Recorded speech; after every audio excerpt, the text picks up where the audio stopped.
जब कभी हम किसी वस्तु को ऊपर की ओर फेंकते हैं तो वह वस्तु ऊपर की ओर न जाकर पृथ्वी के सतह पर आकर गिर जाता है। जब वस्तु को हम शक्ति लगाकर, ताकत लगाकर ऊपर की ओर फेंकते हैं तो वस्तु को ऊपर की ओर चला जाना चाहिए था, लेकिन वो ऊपर की ओर न जाकर के पृथ्वी के सतह पर गिर जाता है। आखिर ये सोचने वाली बात है कि आखिर होता क्यों है। तो यह होता है पृथ्वी के गुरुत्व बल के कारण। गुरुत्व बल पृथ्वी का एक ऐसा बल है जो बिल्कुल चुंबक के माफिक काम करता है। जिस तरह से चुंबक लोहे से बने वस्तुओं को अपनी ओर आकर्षित कर लेते हैं, उसी प्रकार से गुरुत्व बल वस्तुओं को, सभी वस्तुओं को अपनी ओर आकर्षित करती है। अगर गुरुत्व बल न होता तो पृथ्वी की सतह पर कुछ भी न होता, कुछ भी वस्तु टिक नहीं पाते।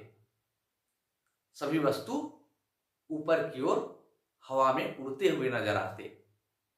लेकिन गुरुत्व बल के कारण ही पृथ्वी पर वस्तुएं टिके हुए हैं।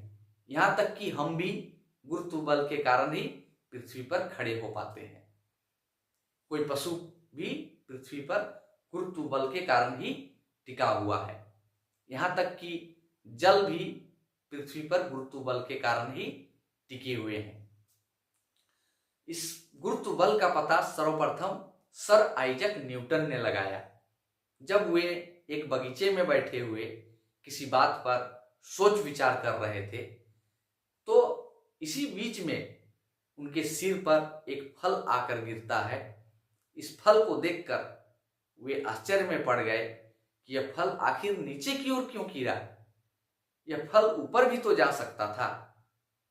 आखिर ऐसा क्यों कि प्रत्येक वस्तु, चाहे फल हो या कोई भी वस्तु, नीचे की ओर ही गिरता है, वो ऊपर की ओर तो कभी नहीं जाता।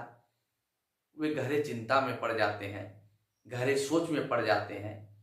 फिर उन्होंने इसके पीछे खोज अभियान चलाया और अंततः उनको पता चल गया कि यह पृथ्वी का एक आकर्षण बल है जिसे गुरुत्वाकर्षण बल के नाम से जाना जाता है। और उन्होंने ही इस गुरुत्वाकर्षण बल को लोगों के बीच में सबसे पहले प्रस्तुत किया। तो इस तरह से न्यूटन ने ही गुरुत्व बल का पता लगाया था। तो चलिए, आज के वीडियो में हम इतना ही जानेंगे। आगे इस तरह का जानकारी हम और भी आगे प्रस्तुत करते रहेंगे। तब तक के लिए मैं यहीं से आपसे विदा लेता हूं।